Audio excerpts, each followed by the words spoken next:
Kutoka katika shule yetu pendwa ya Agape Adventist Pre and Primary School. Lakini pia tutahudumiwa na hotuba fupi kutoka kwa Mwalimu Maandalio Mgata ambaye ni mzee wa kanisa la Agape Adventist. Karibu ndugu mpenzi mtazamaji katika kipindi hiki kizuri, kipindi pendwa cha wasaa wa matumaini. Katika kipindi hiki tunasogea miguuni pa Yesu kutazama uso wake, mahali ambapo hofu na matatizo yetu yanakwisha. Na katika wakati huu mzuri tutakwenda kuangalia na kujifunza somo linalosema pamoja na Yesu safarini. Pamoja na Yesu safarini. Tuombe. Baba yetu mwema, asante kwa kuwa unatupenda. Wakati huu tunapokwenda kutafakari neno lako, tusaidie na umsaidie mpenzi mtazamaji, ili kwa kupitia somo hili tukasogezwe miguuni pako. Ndivyo tunavyoomba katika Kristo Yesu. Amen. Mpenzi mtazamaji, somo letu la leo litakuwa limejikita katika kitabu cha Marko sura ile ya 4 na mstari ule wa 35. Tutasoma mpaka mstari wa 41. Marko sura ile ya 4 mstari wa 35 mpaka wa 41. Maneno ya Mungu yanasema, siku ile kulipokuwa jioni, akawaambia, na tuvuke mpaka ng'ambo. Wakauacha mkutano, wakamchukua vile vile alivyo katika chombo, na vyombo vingine vilikuwako pamoja naye. Ikatokea dhoruba kuu ya upepo, mawimbi yakakipiga chombo hata kikaanza kujaa maji. Naye mwenyewe alikuwapo katika shetri, amelala juu ya mto. Wakamwamsha wakamwambia, Mwalimu, si kitu kwako kuwa tunaangamia? Akaamka, akaukemea upepo, akaiambia bahari, nyamaza, utulie. Upepo ukakoma, kukawa shwari kuu. Akawaambia, mbona mmekuwa waoga? Hamna imani bado? Wakaingiwa na hofu kuu, wakaambiana, ni nani huyu basi hata upepo na bahari humtii? Hiki ni kisa cha kipekee, kisa cha kweli. Wakati ambapo Yesu alikuwa ametoka kufanya kazi yake kubwa ya kuhubiri, kazi yake kubwa ya kuponya, ya kuwafikia watu wenye mahitaji. Ni wakati sasa umekwisha, imekuwa jioni. Yesu anatoa maelekezo kwa wanafunzi wake ya kwamba sasa tunapaswa kuvuka ng'ambo. Nataka unielewe vizuri hapa ya kwamba anayeanzisha safari hii si mwanafunzi, si nahodha, ila anayetoa maelekezo wa mwanzo wa safari hii ni Yesu mwenyewe, ya kwamba tunatakiwa kuvuka ng'ambo. Biblia inasema safari inaanza wakiwa katika chombo, wakiwa katika hali nzuri kabisa. Lakini kwa sababu Yesu alikuwa katika hali ya uchovu na alikuwa na njaa, alipata usingizi, akalala. Wakati amelala na giza limeshakuwa kubwa, ghafla dhoruba inatokea. Radi zinapiga, upepo mkali unavuma, mawimbi makubwa yanakuja, na kwa nguvu yake yanakisukuma chombo kuelekea pande moja na upande mwingine. Wanafunzi hao wanaanza kutumia uzoefu wao, kwa sababu kwanza umekuwa wavuvi siku nyingi. Kwa habari ya kusafiri kwenye maji ni kitu cha kawaida, kwa wao haikuwapa shida. Walipoanza kujitahidi, wakagundua chombo kinasukwa kiasi cha kwamba maji yanaingia ndani ya chombo. Tathmini yao ikawaonyesha ya kwamba tunaangamia. Pamoja na utaalamu wao, pamoja na uzoefu wao, lakini tathmini yao ilionyesha kwamba wanaangamia. Na cha kusikitisha ni kwamba wao walisahau ya kwamba Yesu yupo pamoja nao. Unajua kuna hatari katika maisha yako. Huenda wewe unafanya biashara. Ulipoanza biashara ulianza kwa maelekezo ya Yesu. Ulimwomba Bwana akakupatia wazo la biashara. Ukaenda, dhoruba ikakupata. Kwa sababu Biblia haisemi kabla ya dhoruba kutokea walikuwa wanazungumza nini ndani ya chombo. Lakini Biblia inachoonyesha ni kwamba ulipofika wakati wa dhoruba, wakaanza kushughulika kwa kutumia nguvu zao wao wenyewe, jitihada zao wao wenyewe, wakasahau ya kwamba yupo Yesu. Hata wewe ndugu yangu, katika jambo, biashara yako ambayo umeianza, huenda kuna wakati unaanza kutumia nguvu zako, unadhani una uwezo, una uzoefu, unasahau ya kwamba Yesu ndiye aliyeanzisha safari yako ya biashara. Unaanza kutapatapa. Huenda ndio ndoa yako ilianza kwa kukabidhi mikononi mwa Bwana. Ilipoenda ghafla dhoruba ikatokea katikati, ukasahau ya kwamba yupo mwanzilishi wa hiyo ndoa. Ukaanza kutafuta miungu mingine, waganga wa kienyeji, ukakata tamaa hata kujimaliza. Unasahau. Lakini Biblia inasema wakati ule wa giza tetele kabisa, giza kubwa, hawakumuona Yesu alilala sehemu gani. Lakini katika dhoruba hiyo hiyo, wakati radi imepiga ikazalisha umeme, mwanga mkubwa ukapiga, ndipo wanafunzi katika kupepesa macho wakamuona Yesu amelala. Walipomwona Yesu wakamwita, Yesu, si kitu kwako ya kwamba sisi tunaangamia.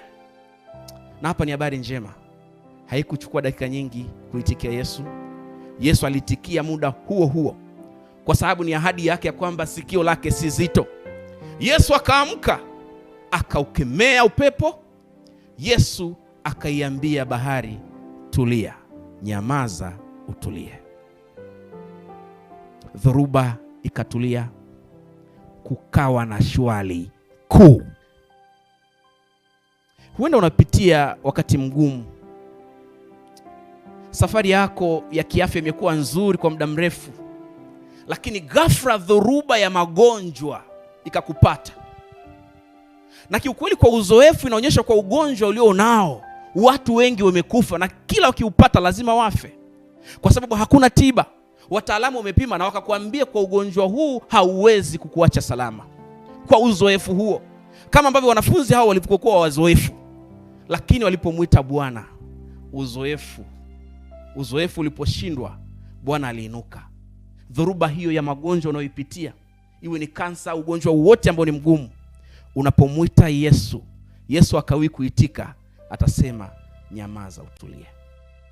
Wewe umekata tamaa, umetengwa, hujui ufanye nini, ni wakati mwafaka kumwita Yesu. Yesu ndio alianzisha safari yako. Hauna haja ya kukata tamaa katika maisha yako. Mwite Yesu. Yeye alisema ukiniita nami nitakuitikia. Na akiinuka atasema kukata tamaa na hofu, nyamaza, utulie. Yesu alipokuwa ameamka na baada ya dhoruba kutulia, aliwaambia mambo mawili. Mbona mna uoga? Mbona hamna imani? Wanafunzi hawa ni mchana tu wametoka kufundishwa habari ya punje ya haradali. Imani yao wamefundishwa mafundisho makubwa, wameuona uwezo wa Yesu. Sijui katika safari yao wakati muda ukiwa shwari walikuwa wanajadili nini. Lakini napenda ndugu mpenzi mtazamaji, utaki unielewa hapa. Wakati mambo yanapokuendea vizuri, unakaaje na Yesu wako? Ni wakati ambapo unamuacha na kuangalia na kufurahia matunda aliyokupatia? Wakati mambo yanapokuwa shwari, na ndiyo maana uoga uliwapata, imani ilipungua, wakaingia katika dhoruba na hawakuweza kupigana na ile dhoruba.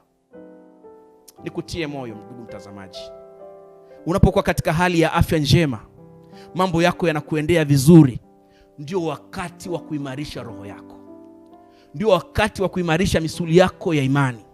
Dhoruba itakapokuja, utasimama kwa sababu misuli yako imetengenezwa wakati wa amani. Na hivyo wakati huu tunapoingia katika maombi, wasaa huu, wewe uliokata tamaa ya maisha, wewe ambaye ndoa yako hauioni ikielekea katika sehemu nzuri. Unajua hawa wanafunzi walisema Yesu tunaangamia kwa sababu walikuwa wanaona kifo badala ya uzima. Huenda na wewe kwa ugonjwa ulionao kiukweli unaona kifo badala ya uzima. Katika biashara yako unaona biashara kufa badala ya kuona mafanikio. Katika ndoa yako unaiona taraka badala ya kuona muunganiko wa ndoa pamoja. Unaona kukata tamaa. Ikiwa ndio habari ya kiroho, unaona kushindwa kabisa kwa habari ya kiroho na kwamba umekata tamaa. Yupo Yesu ndani ya chombo. na huyu Yesu anasubiri umuite, naye akiamka atasema, dhoruba nyamaza, utulia. Katika wasaa huu wa matumaini, neno hili likutie nguvu, likutie shime ya kwamba nafasi ipo kwa ajili yako. Na unajua, baada ya pale chombo kilifika salama katika ng'ambo ya Wagerasi. Biashara yako itafika salama inakuelekea.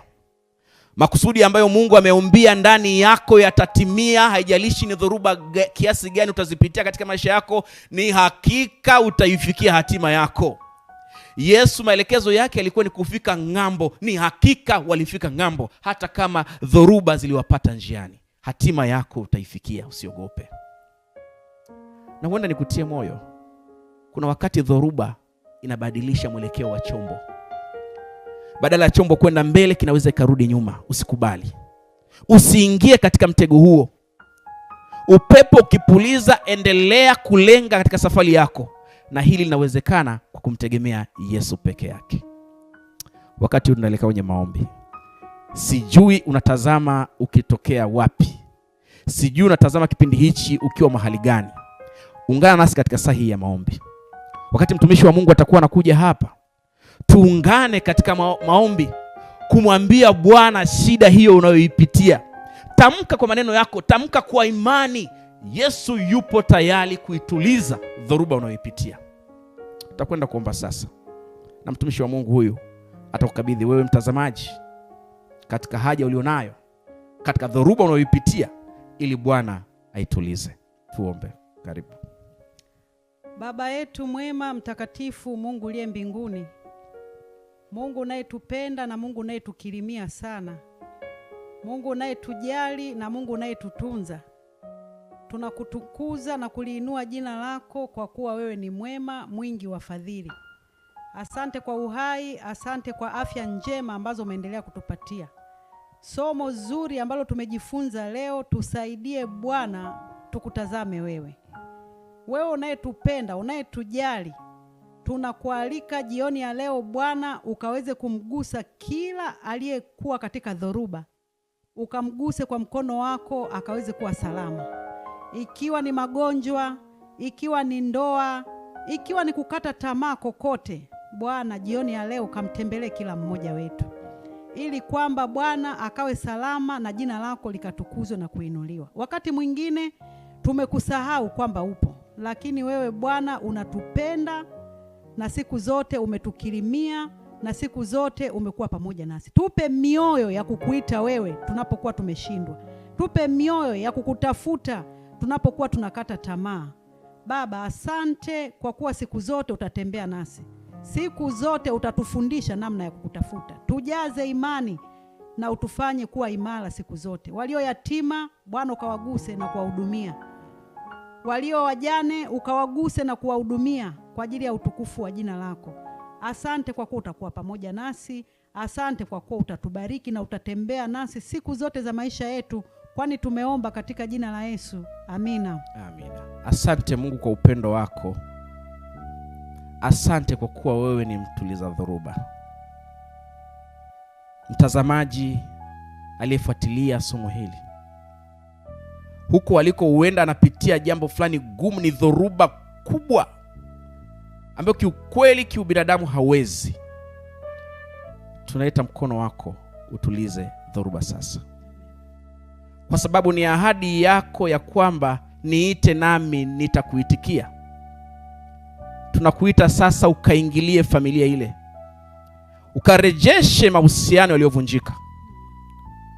Tunakuita ukaingilia kwa ajili ya ugonjwa wa mtu fulani pale, ili afya yake ikarejee.